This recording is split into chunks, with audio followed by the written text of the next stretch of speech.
Hello, fellow followers. Welcome back to FanZcene. With me here today on this little special live stream is Tom Seymour, director of the VHS Massacre movies, and a new film you got coming out, a documentary of they were called American Expendables, the films of the North American pictures. How you doing, Tom?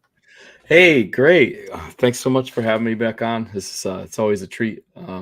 So yeah, American Expendables. So it's out August 13th, and it's I think it's gonna start off on Plex, but then it should make its way over to Tubi and Prime and other platforms. And That's cool. That's cool. it's for those of you who don't know, it's about the films of North American Pictures. And in the catalog, I specifically pick the some of the action movies, Cynthia Rothrock and Billy Blanks and Bolo Young and Jalal Mirai, and it's sort of kind of reminding people about that direct-to-video era, when you would go in and you would pick a martial arts film, and also that Yeah. very particular moment. And let's say the early 90s, with the martial arts craze, so many new martial arts personalities that didn't, ones that kind of came and went, not everyone was a Van Damme or a Seagal. Yeah. So, Yeah. I'm hoping you can hear me because my yeah, yeah. internet seems to be wanting to mess on me tonight. I got one bar, it says, but yeah, I saw your trailer for it, and maybe a little more than what you have now. But it's great. I remember those martial arts, not all of them, but I do remember those movies. Which is funny you talk about these. And I just watched a movie called The Last Kumite. Yes, yeah. And yes. And in that movie, there's Cynthia Rothrock, there's Billy Blanks. They're in that movie. Bolo Young, which I forgot to mention, it Bolo Young's son is in the movie. Oh, Bolo wow. Young Jr. He's one of the contestants in the Kumite. He looks almost dead on him. He kind of gets fairly treated unfairly in that movie. I think he could have been he could have been the bad guy of the movie because he was pretty good. He's doing the like Bolo, and he looks like him, built like him. It's like, why is this guy not, the bad guy? But yeah, so what spurred this ideal for this documentary? Well, it goes back a couple of years, but I think it was like back when. So I directed the VHS Massacre movies, and Trauma had the people who were working at the time. They had announced that, hey, they acquired this North American Pictures catalog. They were at least going to represent it and try to get these films, kind of shine a new light on these films. And I started to look into the catalog. And I was like, oh, I remember a lot of this stuff. And the funny thing is, there's definitely, we touch on like Frankenhooker and Basket Case and Maniac Cop, and Yeah. we touch on those. But for whatever reason, I was just more fascinated at the time with like TC 2000, like the Billy Blank sci-fi movie, or Tiger Yeah. Claws 1 through 3, which like for instance, so the first Tiger Claw movie came out, and Cynthia Rothrock and Jalal Mirai, and they're cops, right?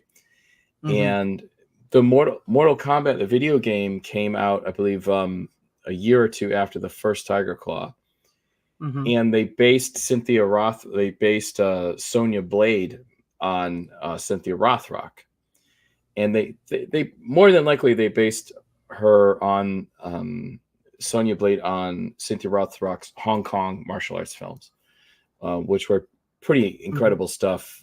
Stuff with Michelle Yeoh and Sammo Hung and stuff like that.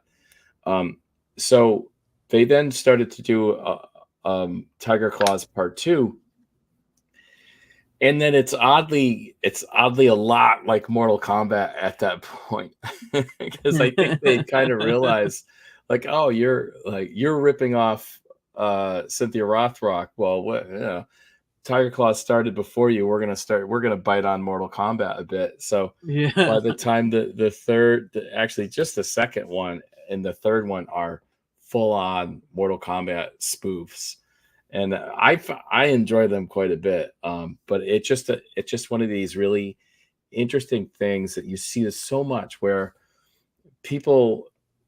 Cynthia Rothrock is famous, but in a sense, you would think she should be more so, as Debbie Rochon says in the doc. And it just reminds you that all these performers leave this sort of DNA and that things are built on, and you don't necessarily notice. Like, so the average person probably doesn't know Cynthia Rothrock, but she made such an impact that there's then Sonya Blade, and then the world knows Sonya Blade, and it's not that different. Yeah. Billy Blanks, people think of Billy Blanks as the Tybo guy, but they don't. The Tybo guy, yeah. Yeah, they don't know he did. Who knows, 20, 30 martial arts films. Yeah, they don't. I don't think a lot of people. I mean, of course, we know because we grew up in a video store era where and we tended to visit those video stores multiple times, so we would see those in the direct to video market and stuff like that. Really played well on people like us. So, but like the mainstream, the masses, they don't really realize there was this whole world of other movies, of martial arts movies, horror movies, action movies, comedies, dramas that made a huge impact on the mainstream. Like you mentioned, like Sonya Blade, that's Cynthia Rothrock. Like even Johnny Cage, even was Jean-Claude Van Damme, but still at that time, Yeah, and that's and when you were renting movies back in those times, the you really can only go by like the theater. I mean, there were some magazines out and stuff like that, but when you were going into the video store, you didn't really know, like, especially if you were younger, so you see a movie with Billy Blanks and you see a Wesley Snipes movie, like, and you're like, or you see a Jean-Claude Van Damme movie, like some of these stars were not the brand names they are now. So you didn't always know. And so you would just you could rent TC-2000 and not really know that Billy Blanks wasn't an A-list performer. Yeah. Like, it just wasn't the same. And that was how the direct-to-video people made money, was that bit of confusion, right? Oh, this looks pretty good. Yeah. I'm gonna rent this. Terminator. Is this a Terminator movie? Yeah. And so and that was the fun of it too. You just had Jim Wynorski on, right? Wynorski, yeah, incredible. Yeah, I always think of that Deathstalker 2. I mean, that's like that might be the best VHS cover ever made, is a Deathstalker 2 cover. The movie's enjoyable. I like the movie quite a bit. But, he had a habit of making some really good movies. It's like, even if you've watched the documentary Papatopoulos, which is about him, which I highly recommend if you have not seen it, see it. But Roger Corman even is in it, and he's like, Jim's a really good director. He's just sort of saddled himself in these B movies and boobies type world because that's what he likes, But Roger Corman said he's really good, and he made a lot of those movies, like we just talked about, like Deathstalker 2. Like he made Beastmaster 2, and he brought him to the 80s. Incredible, yeah, incredible. I was looking through his.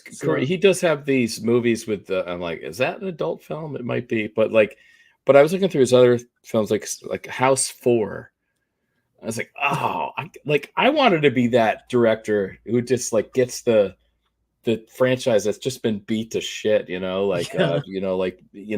I'll let you direct House 4. I wanted to be that guy, Yeah. So, at least part of his career, I'm like, well done, sir. Getting to work with Corman and all that stuff, very cool. Yeah. I mean, his fascinating career truly is, like you said, like he was also had a habit of being the guy that they would go to for franchises like that, like Ghoulies 4, that Beastmaster 2, 976 Evil Part 2, like these movies that they just like, maybe their franchises or their movies they were somewhat popular, but they didn't really warrant sequels. he was like, I'll take them over and I'll make these. So Yeah, and I bet yeah, he could kind of come in as the low bidder, kind of like yeah, like what does it have to have? Okay, I can make it. I'll make it for you. I'll make it for yeah, nothing. yeah, yeah, So yeah, yeah. very interesting. Very easy. That's what he did. Like the documentary Poptopolis, which he did not direct. He set out to make. Actually, he set out to make 2 movies in 5 days, but the documentary focuses him on making 1 movie in 3 days for $30,000. So that's what he did. Incredible, And what you were talking incredible. about, those movies, whether what are they, porn or something? Basically, they were Skinamax movies, Oh, and okay, yeah, yeah, yeah. I just saw. I yeah, mean, I just saw a few of the titles, and I like. I don't. It was like something with co-ed in it. I forget it was. yeah, I was like, I don't know if this is where the screen, but yeah, Cinemax was pretty harmless stuff. yeah. Yeah, it was Um, just Skinamax movies that he made. He figured out they said he's one of the most profitable directors ever. that's incredible. Because what he would do, what he would, what he would do is like he'd take $30,000, film a movie in 3 days, sell it to HBO or Cinemax for $80,000. Boom, he'd made 50 grand right there. Yeah. That's what he would do. I wish I don't know if I just came too late or whatever, but I wish I could have been in that era of being able to flip movies that fast. Yeah, But he's an incredibly talented guy, so you can't just say, just because some of the titles, they're made in short schedules and all that stuff. Definitely not everyone could do what he did, and he wrote a bunch of stuff too. I think, right? yeah, like he's made over thousands of movies. I think he said where he's not just the director, like he's acted, wrote, produced, directed, tons. Yeah. Uh, So, yeah, what a career, though. yeah. I mean, Um, you're working there. I mean, you're working on it. I liked your VHS documentaries. This documentary looks really, really good. So, and yeah. it's a Thanks. subject that I think a lot of us like.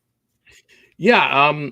It actually it's been doing well in the festivals. It actually screened tonight at the Underground Indie Film Fest in Apopka, Florida, which is it's outside of Orlando.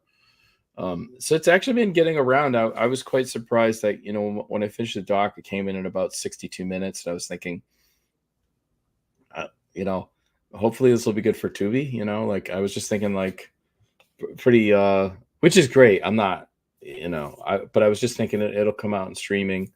Actually, what I was really thinking is that Troma Now would put it out, Yeah, and yeah, they ended up not wanting it, and I was like, oh, dude, what am I gonna do? So I was like, I guess I'll just hit the festivals because, um, why not? But it's actually, I think the short running time, 62 minutes, is actually an yeah, advantage because I think some of these festivals are like great because we can run a feature and it's an hour, you know, yeah, and yeah. so they can squeeze in, you know, uh, more films. That's good. That's good. Alex Movie Collector says, just wow, I have heard it. You are working on a project documentary called Video Dreams. Still current. Oh yeah, yeah, yeah, I don't yeah, know. yeah, yeah. Thanks for the shout out, Alex. Right? Yeah, thanks, man. Yeah, Hmm. Video Dreams. I'm about a half hour into it. I describe it as sort of like examining the birth of middle class filmmaking. I'm calling it because really, Hmm. it's not quite talking about. I mean, the I mean, history of independent film is the history of cinema itself. So independent film has always existed. But even if you're in the Roger Corman era, although those budgets are very small, Roger Corman himself is head of a studio and he's making these movies. So even at that point, it was never really a sort of middle class thing that someone could just make. Although some of the directors got paid literally nothing, so they were Yeah, middle yeah, class. I mean, they were getting paid nothing. yeah, So, but yeah. That's true. what I'm looking at is specifically sort of the VHS era Hmm. because you had 16 was still very expensive in let's say late 80s, early 90s. So you had 8 millimeter, but there wasn't a lot of features. You know, there were a few horror features like Dead Next Door that were actually, you know, made on Super 8, Yeah, yeah.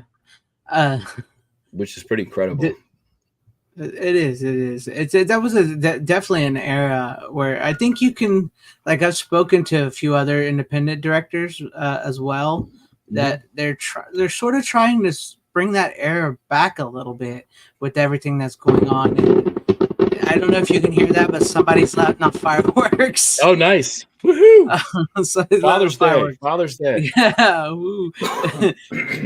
they're awesome, but they're not awesome when you're trying to stream and you keep hearing them. Oh, that's the first time I heard them though. That I haven't heard. No, okay, good. They've been going off there and popping real loud. Okay, though. But no, I like there's like, you know, I'm working on, which I really need to finish editing, my documentary on the importance of independent film, which I'm working on with you in it. Yeah. But I've spoken to like the Michael Caleo and James Wilder Hancock, who are trying to start their own like independent studio themselves. Their first feature's coming out called Rednecks vs. Aliens. Yes.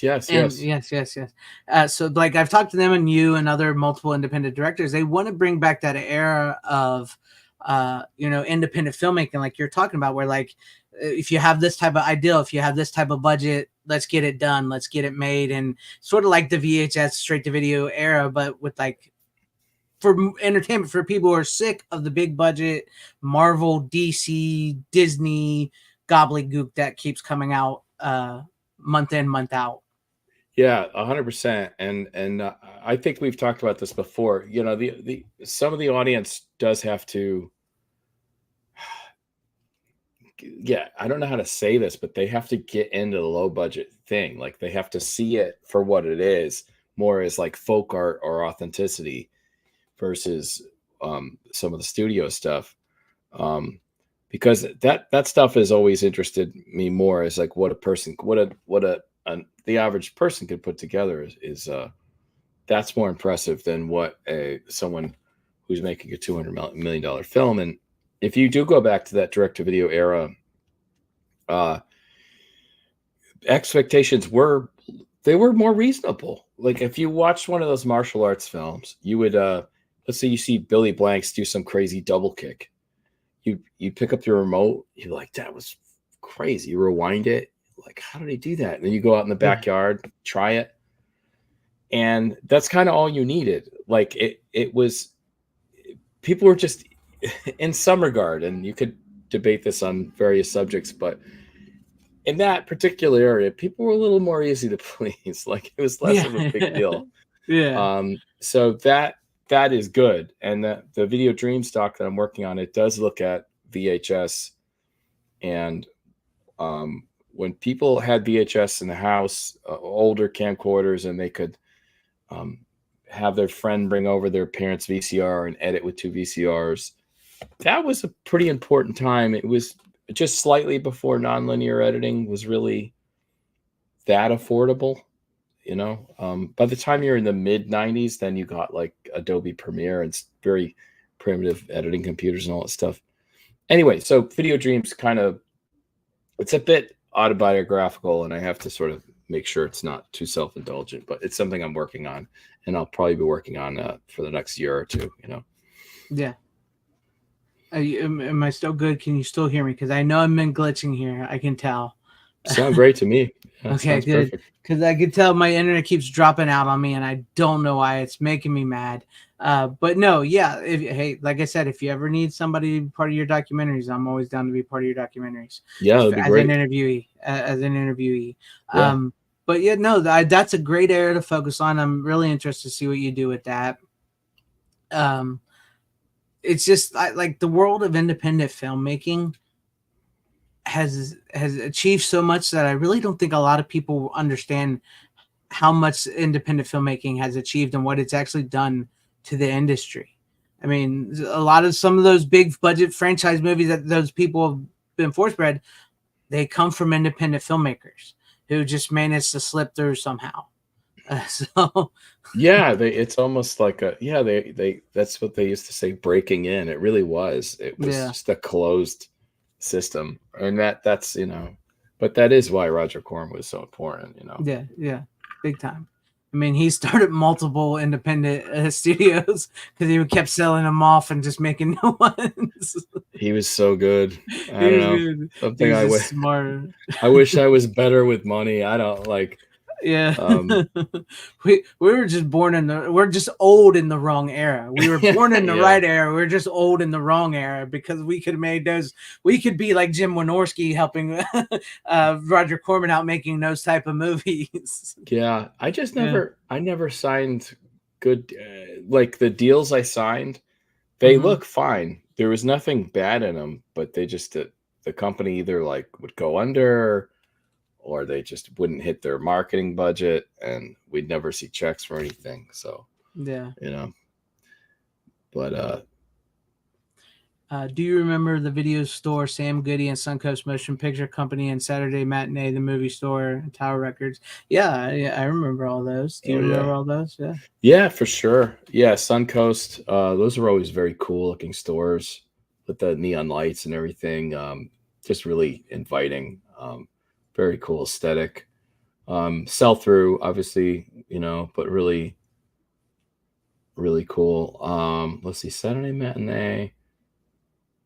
I don't know. I don't know about Saturday Matinee. Do you know that one? Is that That one I don't remember. That no, I don't remember that one. We had a let Suncoast out here where I live. We had a Suncoast, and that was about it. We well, no, we didn't have Sam Goody. We did have a Suncoast. oh, Virgin, We definitely didn't. Virgin Megastores. Those were super cool. Yeah, yeah, Tower Records. I visited, yeah. I took like years ago. I went to the one of the main Los Angeles Tower Records, and that was a pretty cool yeah. experience. yeah. But yeah, I didn't know this. Did you know that New Line Cinema almost planned on making a live action Toxic Crusaders based off the cartoon series and announced it in 91, 92, but it never got made. I didn't know that. no, I didn't know that.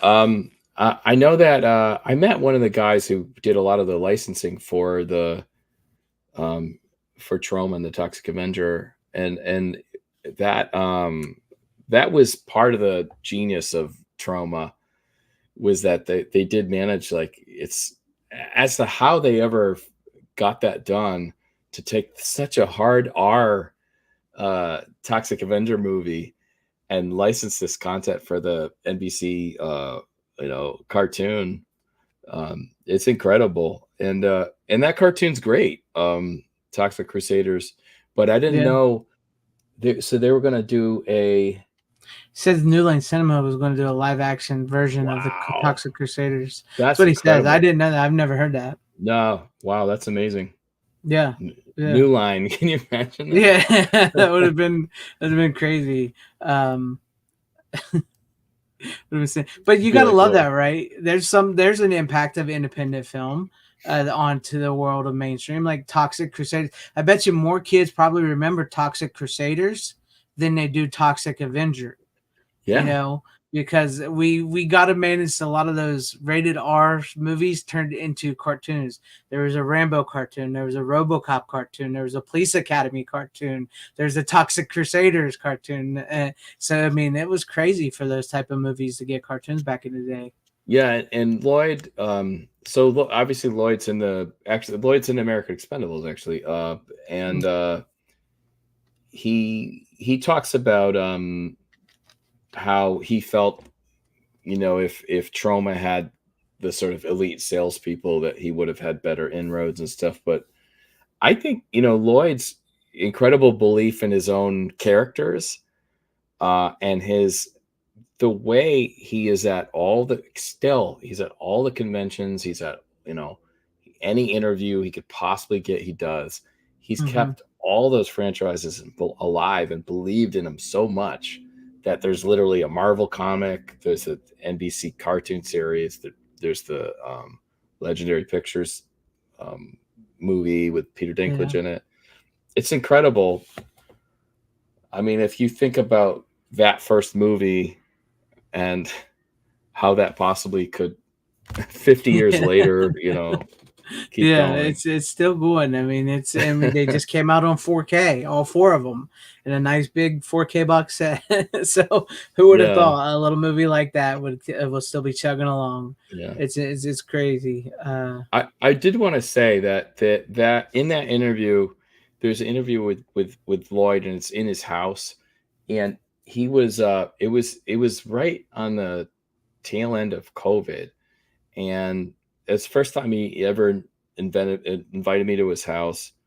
He got to sit down, had a glass of wine with him, and it was like that was actually my, we talk about Roger Corman being part of that whole Yeah, being part of a filmmaking movement, whatever.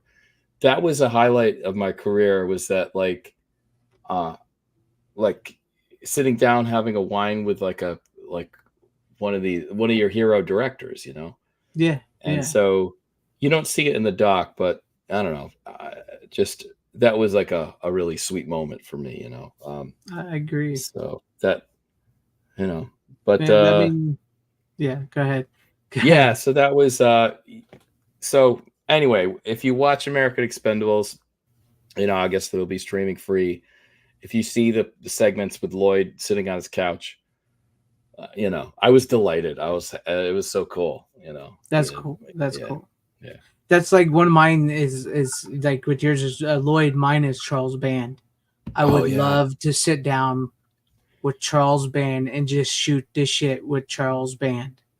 I would That would be love to do, awesome. and Lloyd Kaufman too. He's on my list. I Yeah. mean, Jim Wynorski was actually. I mean, that to me, that I grew up with his stuff. Chopping Mall, fucking Yeah. Chopping Mall. I got to talk to the director of That's Chopping Mall. so cool. Yeah. I mean, yeah. So like, I would love to shoot this shit with Charles Band and Lloyd Kaufman and stuff. That's like my dream. Or Joe. I know you got Joe Bob Briggs. I would love to talk with Joe Bob Briggs too. I know he's not a director, but he's just like he's a guy in this world of independent film, Yeah. and horror Yeah. movies and stuff that I would love to just pick all their brains and just talk to them. Yeah. It is an interesting thing, It just the older we get, like Roger Corman, that was a real bummer. So it's Yeah. like, definitely got to appreciate the Charles Band and the folks who are still around cranking out stuff. Yeah, I agree, and I get to chat with you. I mean, it's not a person, but I get to chat with you, and hey, you're a director doing really good stuff. So Oh, thanks, man. this is an honor as well to me because I'm just a small town guy doing a YouTube channel. Oh, So you're yeah, killing. I mean, your YouTube channel is absolutely killing it. So I'm I delighted. thank you, I appreciate it. I do feel like I'm being a little suppressed here lately. Uh, on YouTube, the algorithm isn't being too kind to me here Uh, lately over the past 2 weeks. Um, I think it's because I got a channel strike, which sucks. that does suck. But I'm still I'm still grinding it out. I'm doing it, and like, hey, like I've like I said it, like talking to you, being a small YouTube channel isn't so bad sometimes. Even if I don't get thousands and thousands of views, I've gotten to do and talk to you and other people, and just like I'm having a blast. So Yeah, you can be yeah, powerful even with. I mean, you got like 10,000 followers, right? Just on YouTube. I mean, that's I'm getting there. incredible. I'm hoping soon. Yeah, yeah. Soon, yeah. I could talk about my. I could talk about my. I've Yes, never. that's why you're here. That's why Okay. Yeah. I talk about your never. stuff. So like I years ago I used to work for this startup called Black 20, and it was early days of YouTube, and they had all these viral videos. So one of the big ones I did was called PG 300, and it was the 300 movie with all this stupid shit animated all over it, and we redubbed the dialogue. Anyway, it was nicknamed Cake Town. Anyway, that we used to get like millions of views back in the day, right? But when I started Mhm. my podcast and did a lot of stuff on VHS Massacre, my YouTube sucks. Like it's like it's got a couple of thousand followers, but it never really blew up. So it's like there was this time where I felt like I really knew how to do YouTube, and now like I feel like I don't. But But if anyone's curious, my VHS Massacre. That's awesome. Thank you. My YouTube channel There is you VHS Massacre. I just posted a director's cut of this film I directed called London Betty. And London Betty was a movie. It has Daniel Van Bargen in it. He was in season 6 of Seinfeld. He was Mr. Kruger, who was Costanza's boss. Anyway, so and so he's in it. It was narrated by Clint Howard, and this is a movie I put my heart and soul into, and it was a 14-day shoot. I believe probably we're shooting in probably 2009, and 14 days, about 14 grand we spent on it, and put it out. The goal, we were trying to become direct-to-video directors, so we'd gotten into Hollywood Video and Movie Gallery and The Last Thing, and we were like, we have to get onto the shelves at Blockbuster, because even though we hated them as an evil empire, as a filmmaker, you wanted to get on the shelves. Yeah. So we signed this deal with Maverick, and we did. We got on the shelves, and that was, by the time it came out, it was 2010, and it was on the shelves at Blockbuster. And then within a couple years, then the Blockbuster started dropping like flies. Yeah. And then it was sort of like we had gotten there, but the film really dropped off the radar after that. And it kind of stumbled onto streaming back when they were doing stuff like ripping the DVD and putting it on the early days of streaming. Yeah. Like even you'd see the interlacing and stuff. Like they really hadn't thought it out. Yeah. Yeah. So it never properly was let's say streamed in its full glory, so I recently got permission from the distributor, and I got some of the rights back to the film, which is awesome. Pretty awesome. Yeah, I was pretty delighted about that. And so it's for free, and totally for free on YouTube. It's called London Betty, and the full That's cool 4K remastered version. Yeah. That's cool.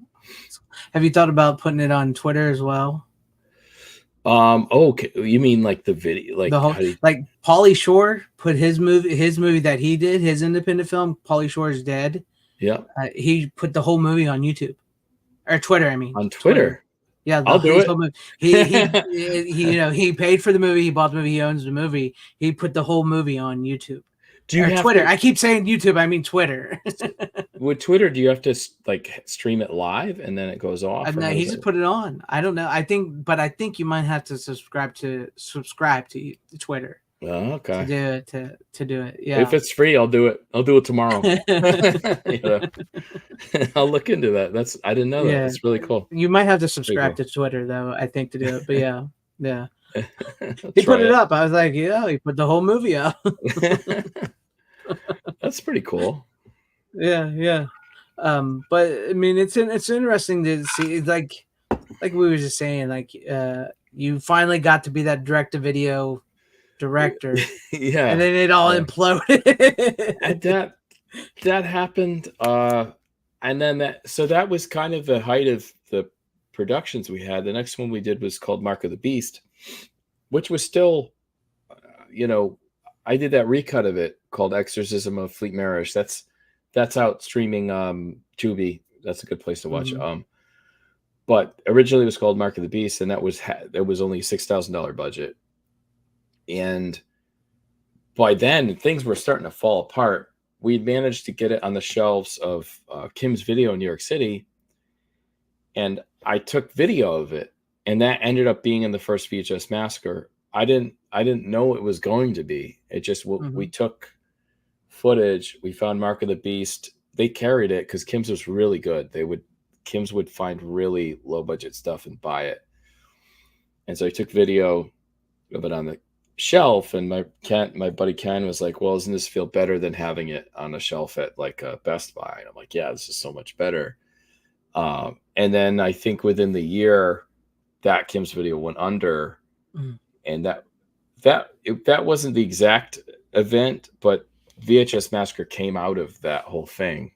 Right. Was that with Mark of the Beast, the Death of the Video Store, we just kept taping, and then at some point we're like, we have to do something with this, you know. So that's kind of Yeah. how that happened. That's great. Have you seen the Kim's video documentary? No. Is it good?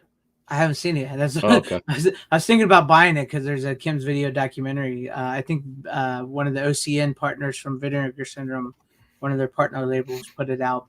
I was just curious if that was any good. But it's funny when you think about it, like the implosion of the video store and how there's so many people. I don't think people realize what it truly did. I mean, yeah, streaming so good, right? So fun. It's everything you could Yeah. want, right? Yeah. But you, in the process of going streaming, it costs a lot of directors and studios and people who made them their money on, direct to video movies that were doing really well. Yeah. It costs a lot of them their jobs and their livelihood and stuff. And I mean, we see what it's done to entertainment today. Yeah, I often wonder, like by the time you could say, by the time I got any good at it, the independent film industry was so destroyed that, partially destroyed, that Yeah. there was no career to be had. And I was like, well, would it have been better if I just had a taste of it, had that good money for like a year, and then then it all went bad? I don't know. I never got to anything financially out of it, but but it goes on. It still survives. I mean, you're making a film, and there's a lot of people cranking out movies. So yeah, I gotta get that edited. It's just I need to take a day and just edit that so I can get it done because it's well past my date I gave myself to have it up and ready. So I have to have it. I have to take a day and edit it, and so I can get it up and going because I think it's going to be pretty good. And the importance of independent film with you in it, and thanks for Brooks. Yes, Brooks Davis from Full Moon Features, who's a director over there. He's in it, and a couple other Dustin Matson, who just released his first movie, Tapehead, an independent label of his own. Yeah. I got to see that. I got to see that. I got the Blu-ray. It's not a bad little movie. I like it. It's a pretty good, decent horror flick, low budget. Like you said, people have got to realize you can watch a movie that's not $400 million. You can watch a movie that's $10,000. Watch it because they can do some pretty creative stuff in that. Recalibrate their palette or something, right? I don't know how to say it another way, but yeah, they have to start appreciating this stuff that regular folks are making. Because it's definitely more genuine. You cannot say it's not. It is. So I mean, all this stuff is made by committee so much, and and there's good stuff out there. You just got to look for it. Yeah, and I think honestly, because I just saw this, is like they said Tubi was the most watched streaming service. It beat Disney Plus, Paramount, Peacock, all them, and everybody's like, oh, that's because Tubi's free. I think it's so much more than just Tubi being free. It's because there's just Tubi is more like I know I've talked about Tubi editing, which that's a problem in itself, but it's not really that's not something you can do. But like with Tubi, it plays more like a basic broadcast cable than it does streaming. They literally figured out how to do streaming before all these big like Netflix and Disney, like they're trying their best to figure out streaming. Tubi figured it out. Just put a bunch of weird shit on there, a bunch of independent films, give it to them for free. So what? There's some commercials, have an on-demand service, make it like basic cable was in the early 90s. Boom. Yeah, there's like absolutely. I think you're 100% right. When it feels less high stakes when you're on Tubi. Right. First of all, they do curate. I mean, there's a ton of stuff, and you can search, and that's all good. But the stuff they have on there, Like they don't care. They'll like on the front page, it'll be a bunch of films that are like 10, 20, 30 years old. Yeah. And or TV series, it's like Mm. fucking Airwolf or something, whatever, and they don't care. They'll just have it there because they're probably just looking at like, hey, this is popular, and you click on there and it's odd because I never liked commercials, but when I Mhm. put on a movie and there's an occasional commercial when I'm watching a movie, if it's something I've seen before or even not, like the commercial is almost welcomed. Yeah. I'll, pour myself a soda or like check my phone for a second. And I enjoy Tubi way more than Netflix. Yeah. Um, Definitely. I don't like hovering over a Netflix thumbnail and having some loud thing start Yeah. playing. Yeah. Well, You I know, don't really do Netflix, but yeah, it's not fun. So yeah. it's No. they make it it gives me anxiety. It Yeah. Netflix gives me anxiety surfing because if you don't pick something, they'll trigger the trailer. I Yeah, hate. yeah, I hate that too. I hate that as well. But no, I think you're right. And plus, they like when you were mentioning the stuff with the older stuff, which I'll probably do a video on this Tubi thing, it's probably for Monday. But like with the older stuff is Tubi does have the older stuff. Netflix and all them don't have much older stuff because they're geared towards young people. So like we recently discovered that I read an article a while back and everything is like with these bigger streaming services like that you pay for, they gear them towards young people, so they don't really have anything below like 96, maybe 97. I mean, like they do have a few, but for the most part, like from the late 90s to now. They don't have anything really older on these, and they definitely push their originals over anything else.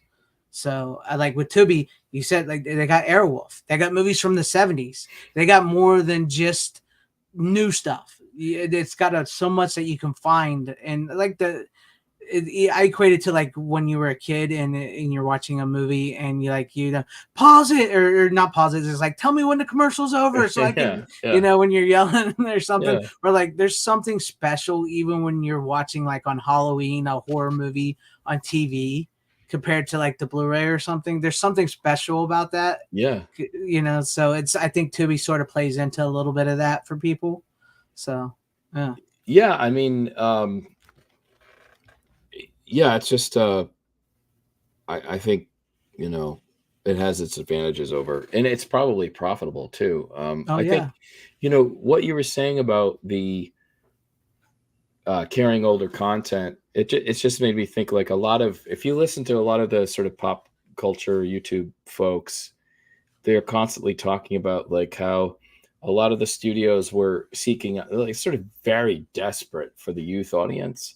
Mm-hmm. And then in regard to the theater, what some people's argument is if you actually marketed to dads would typically drag their family along. Yeah. So Yeah. a dad Definitely. a dad could quadruple your tickets.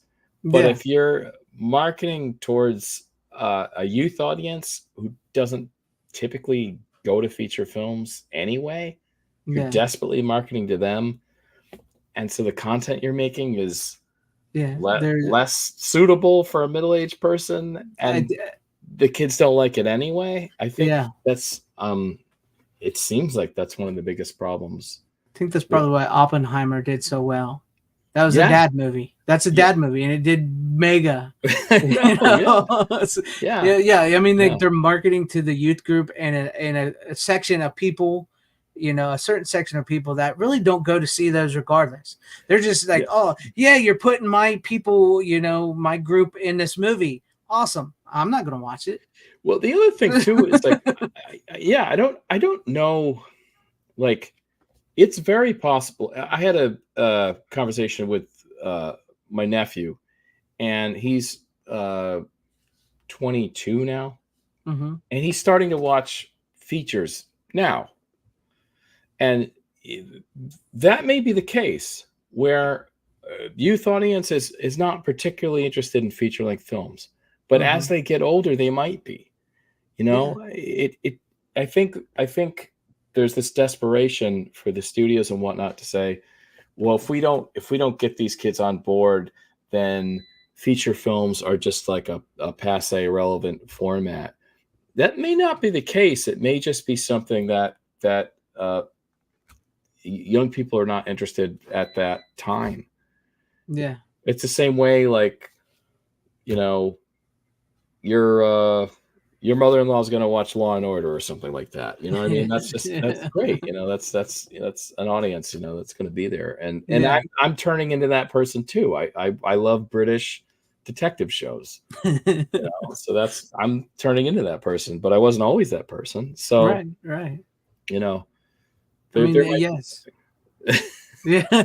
As you get older, your tastes do change and mature, and you find stuff. Like with me, I found myself as a physical media collector. I'm finding myself buying movies that I'd never seen before from like the 70s and 80s more than anything, because I have a taste for like movies I didn't realize I had a taste for now Right. that I'm older.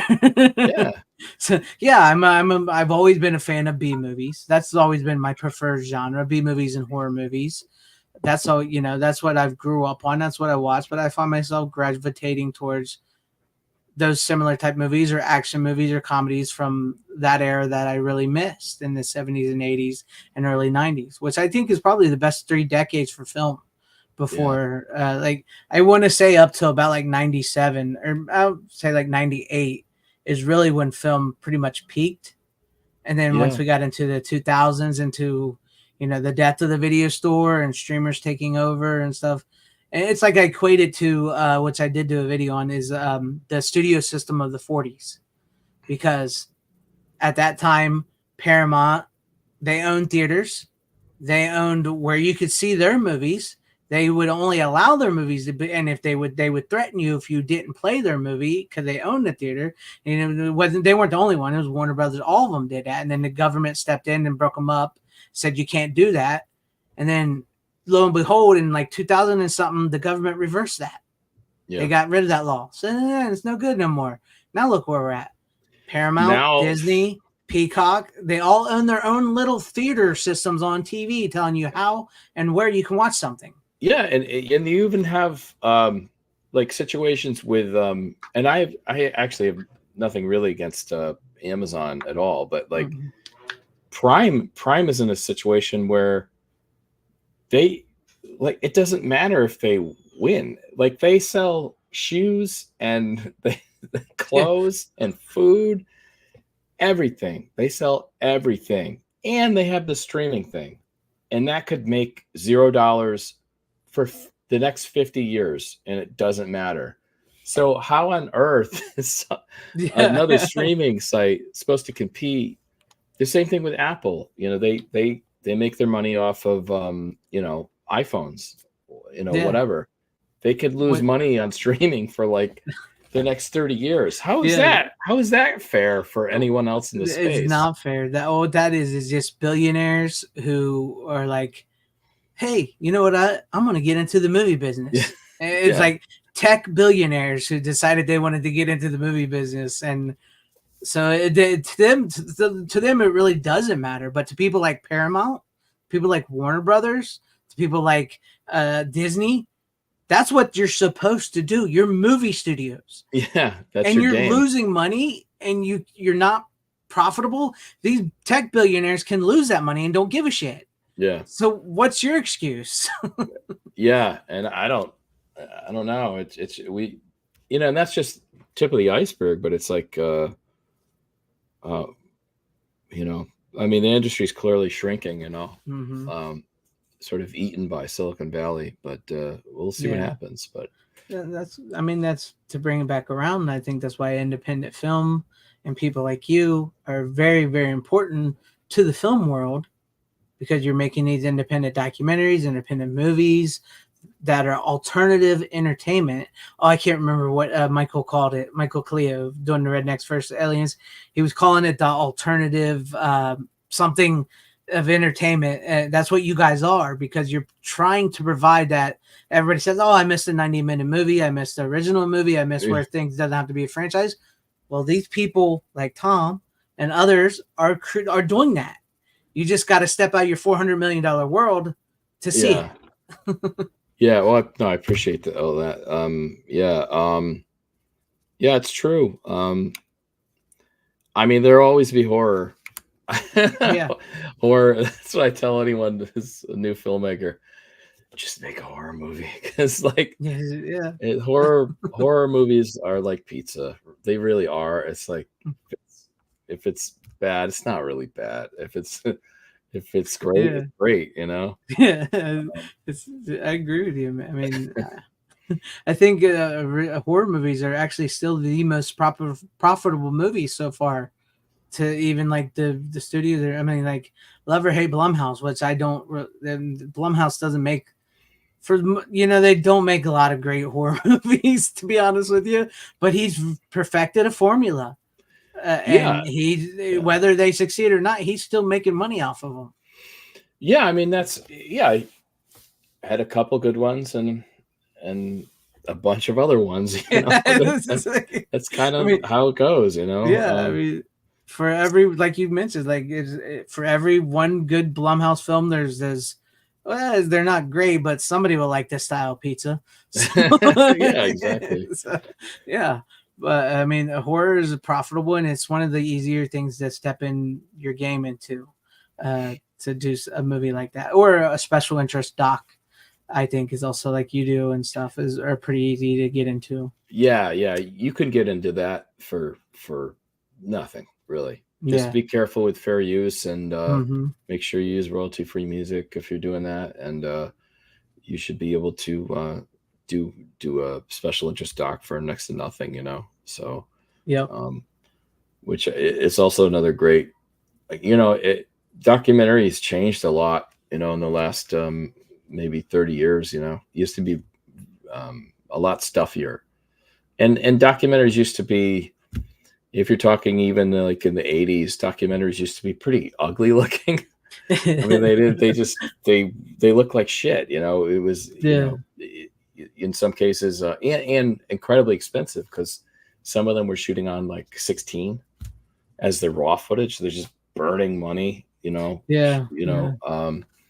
shooting on 16, and if it's this sort of cinema verite look, they even have portable lights or no lights. So and then slowly documentary got a lot better looking, and that's not to say, this is a generalization. Obviously you could find good looking docs from the 70s, but, just a little more interesting. Yeah.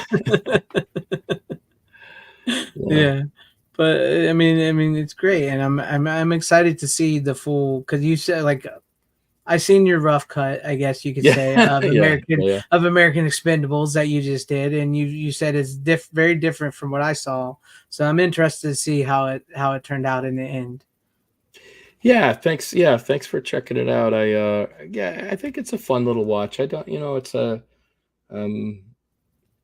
it's a, I don't know. Technically, it's not. I wouldn't say it's as a big of a project as some of my other ones, but it was something that finally came together after a few years. So I'm glad I put it out. At the end of the day, it's just sort of a love letter to this sort of martial arts craze of the late 80s and early 90s in the video store era, and and hopefully people will watch it. I don't think it's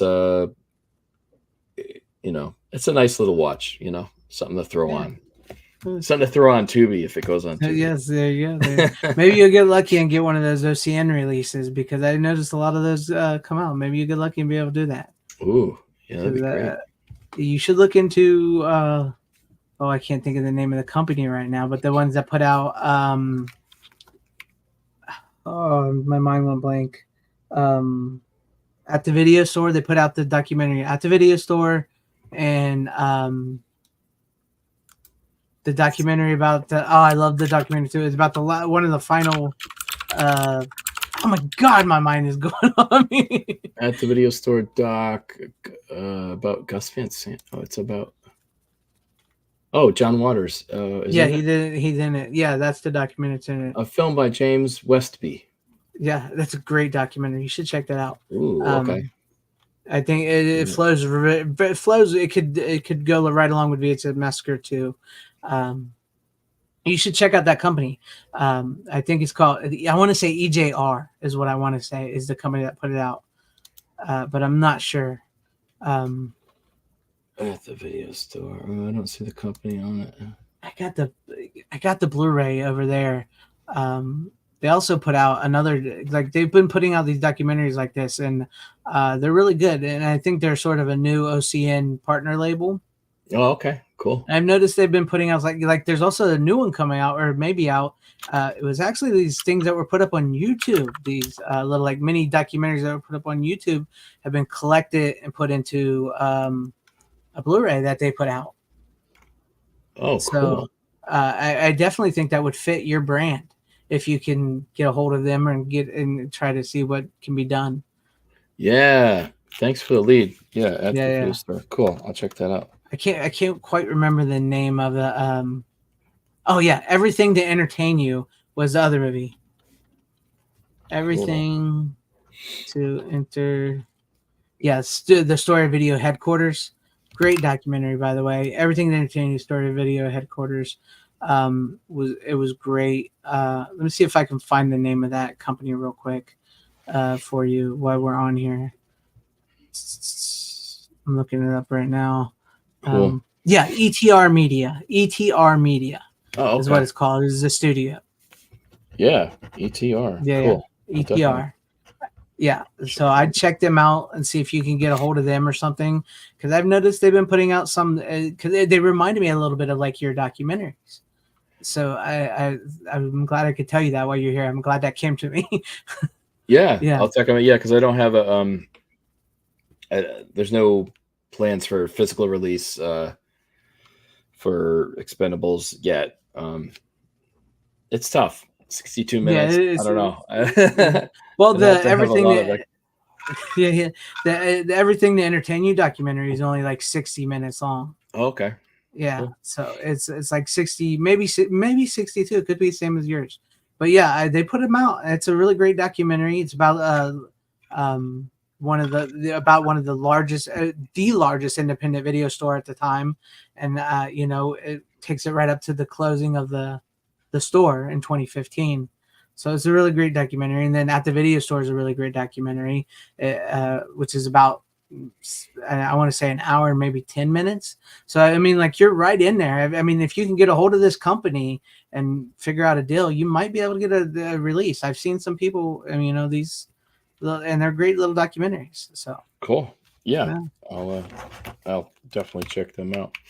If you haven't noticed, I have a certain taste in certain types of documentaries. Yeah. Anything to do with the VHS video store era. Yeah. Oh, I know. I love it too. Yeah. I saw that thumbnail. It was John Waters. I was like, okay, I need to see this. Yeah. He's good in that. It's got Bill Hader too. Bill Hader, John Waters, Gus Van Sant. It takes you to all these video stores that were still open. Like Scarecrow Video and other video stores like that. Yeah. What do they have in? It used to be in Bridgeport. They had Vinegar Syndrome, but I think they might have moved to Middlefield, Connecticut now. But Vinegar Syndrome apparently has they have their business where they do transfers and remasters, but then I think there's some kind of video store aspect to their. They have some retail area, which supposedly is pretty cool. Yeah. Actually, yes, he would recommend another one called Mom and Pop, the indie video boom sort of. I actually know the director on that one. So. Oh, cool. Yeah. So. Mom and Pop, very cool. Yeah. But there you go. No. Check out the ETR if you can get a hold of them or something. Just make sure you put thank you to FanZcene and. Yeah, if you get the Blu-ray. Special thanks. Yeah, absolutely. Yeah. But yeah, I'll include this segment. I'll be like, there you go. We must include this segment. Yeah, you can include it. Special features. There you go. Special features. Yeah, it needs some. It's got no special features. Just record you an audio commentary, make some yourself. Yeah. But yeah, so we've been going here for an hour. I don't know how long you want to go. So if there's anything else you want to talk Uh, about while we're here, no, go ahead, bring I'm it up. good. I just it's been awesome to catch up with you again, man. I'm loving what you're doing with the YouTube channel and all the stuff you're doing. You have on some killer directors, and so it's basically like, can I come back on? Yeah, no, But no, it's great. you're always welcome. You're was one of the first that I reached out to. You were one of the first directors I got into. That's what something I have wanted to. I know I cover a lot of physical media and everything, that's my passion. That's why I cover it. Yeah, But also something I wanted to do with this channel was I was wanting to talk to directors, like you or whatever, or people that I can that I grew up with, certain people like directors and actors that I grew up with and stuff, because I think those are some great conversations to be had, and to see what they've done, what they're doing, and what they're going to continue to do. Because we always assume like, oh yeah, you made Chopping Mall. Well, yeah, he made Chopping Mall, but he's still making movies right now. Yeah. He's literally going to go shoot another movie called Catwoman on the Moon in a couple months. So these guys are still working, even if it's not like we talked about, since the implosion of the video store and an independent market like that. They're still making movies. It's just a little harder to find now. Yeah, it's a really good point. That actually makes me want to go back and watch. That is fun to, director of Chopping Mall, and then you're like, oh, well, let me pick one from like 2023, 2022. Well, let's pick one from there. Well, what's he up to? Yeah, I think more people should do that. Like I even talked to Adam Marcus, who did Jason Goes to Hell. Right? Oh, wow. Yeah, that's he's incredible. He's known for Jason Goes to Hell. He's still making movies. He's still making. You may not know him, but he just his latest movie that he did a few years ago, called Secret Santa, which is a horror comedy Christmas movie, which is a pretty funny one. It's a pretty funny one. I liked it. He just got it on Screenbox. And there is a Blu-ray of it, so you can get it. So like these guys, like you and you guys are still making movies. It's just maybe a little harder to find for some. Like we keep saying up, like I keep bringing up, like you could step out of the $400 million world. Yeah, there's more movies out there than you can imagine. Yeah, and some of the ideas that people come up with are just going to be, way outside of the box, and even if they misfire, there's plenty of movies that you're like, I don't think they meant it to come out this way, but it's glorious for that, for that. I mean, The Room. Yeah, it's a master. Like it is. It's almost a miracle. Like it's so fucking watchable. It really shouldn't be. Exactly. It's like everything is fucking wrong, and it's like it's amazing. Like it's just so fun. 1 in a million. It's 1 in a million, man. It truly is. And a lot of those, I interviewed like some of the cast of The Room back in the day, and Birdemic, and a lot of some of the cast of Troll 2, Deborah Reed, and stuff like that. Oh, nice. And I was always super respectful, because at the end of the day, like if you're talking about Tommy Wiseau or James Nguyen, they were successful directors, and most people cannot say that. Yeah. So James Nguyen or Tommy Wiseau or Neil Breen is another one. Neil Breen sells out. Neil Breen sells out his shows. He's directed, I don't know, 5 or 6 features at this point. Mm-hmm. People are like, ha ha ha. I laugh at his movies and all that stuff, and I'm guilty of laughing at his movies. Yeah. But if you just think of him as an independent director, he's one of the very few financially successful independent directors. Yeah, and so is Tommy Wiseau. Yeah, and all those people that people like to make fun of. It's like, okay, you do it. You fucking try it. This guy's doing it. They're laughing all the way to the bank. Yeah. We may be laughing at their movies, but they're laughing all the way to the bank because they succeeded, whether you like them or not. And they get it too. Neil Breen, when I interview him, he's like, I get it. He's like, I embrace the cult status. I embrace all that. And so a lot of them, once they get over that sort of shock that their movie's not enjoyed the way they wish it was, they're usually, they get over it and they're fine. Yeah. You know? I mean, I guess once they see how successful they are, even if it's not the way they would intend it, Yeah. it's like, hey, why not? some part of their mind made that movie the way it was, and there are some things out of their grasp, but it's a creative. These things are creative hits. They're creative juggernauts that people have enjoyed for years and years now. Yeah. So it's the same thing with Ed Wood. You know, you laugh at Ed Wood, but people know his movies. People love his movies. Like Neil Breen. I love Tommy Wiseau's movies. I love Neil Breen's movies. Yeah. So what? I mean, they're fun to watch, right? Yeah. Isn't that why you want to watch a movie? You just want to have fun and enjoy a movie. And I do agree. I don't like the term "turn off your brain." I mean, like even these movies that are considered crap, there's still something that's engaging that makes you think, right? Yeah. Because like you say it's a crap movie, but you're enjoying it, right? So there's something in there that's making you think while you're watching that and enjoy it. You're not turning off your brain. No. And that there's I don't know, some internet study, who knows if it's true, but like they said people who like really bad movies, it's like that can be a sign of intelligence, because at least they're detecting what they perceive as, wrong.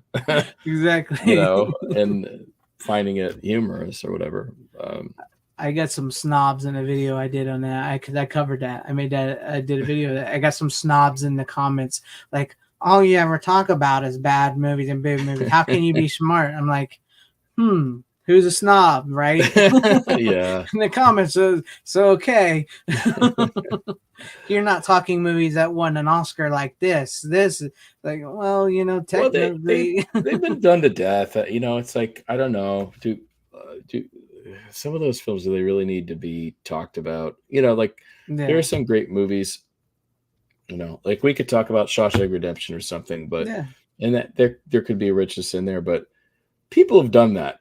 I think it's more interesting to go after smaller movies that haven't been talked about. Yeah, keep it alive. That's what I like to do. I mean, Shawshank Redemption's great movie, and actually it was screwed out of the Oscar. But totally there's some other movies, it was screwed out big time. But there's some like other movies out there too that are just as good, just lower budget. Like you once again get it out of your head. Just because it's a lower budget B movie doesn't mean it can't be great.